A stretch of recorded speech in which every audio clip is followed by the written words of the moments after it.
एक जमाना था कि हमारी सरहदों से कोई भी घुस जाता था, हमारी सीमाओं के साथ छेड़खानी करता था, हमारे जवानों के सर काट कर ले जाते थे और दिल्ली के दरबार में उफ तक नहीं की जाती थी।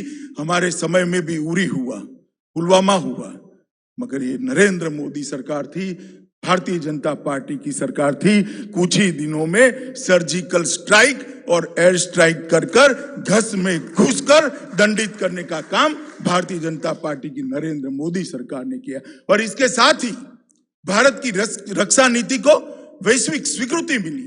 पूरा दुनिया ये मानने लगा कि अमेरिका और इजराइल के बाद अगर कोई देश अपनी सीमाओं की रक्षा करने के लिए सक्षम है तो उसमें तीसरा नाम हमारे महान भारत का जोड़ने का काम किया।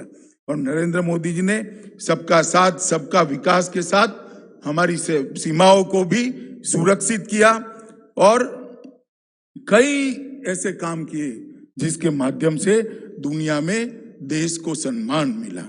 आपने दोबारा जनादेश दिया, फिर से मोदी सरकार बनी, ज्यादा सीटों से बनी, ज्यादा बहुमत के साथ बनी, एनडीए के साथियों को भी सीट ज्यादा मिली और एक 19 से नई पारी की शुरुआत हुई। मित्रों, कई ऐसे मसले थे जिसको 70 साल से कोई छूने की हिम्मत नहीं करता था।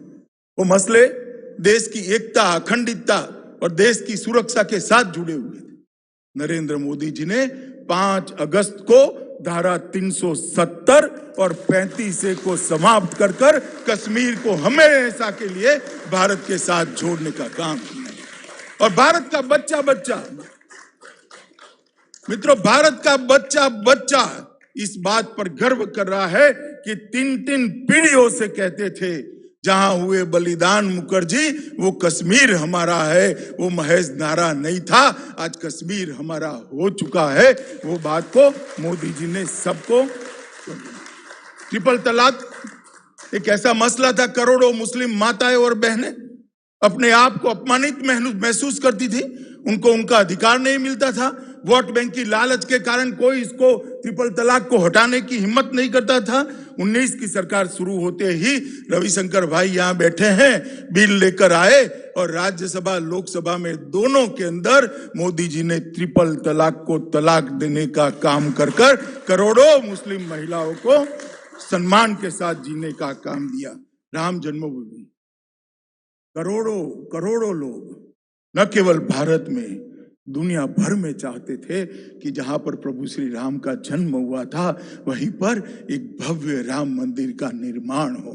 150 साल से मसला अदालतों के अंदर इधर उधर घूमता रहता था, क्योंकि सरकारों की मंशा ही नहीं थी कि ये मसला अपने अंजाम तक पहुंचे। नरेंद्र मोदी सरकार आई, सरकार ने सटीक पक्ष रखा, जजमेंट आ गया, श्री राम जन्मभूमि निर्माण का रास्ता प्रशस्त हुआ और मोदी जी ने पिछले ही सत्र के अंदर श्री राम जन्मभूमि के लिए एक ट्रस्ट बनाकर राम जन्मभूमि निर्माण का रास्ता प्रशस्त किया।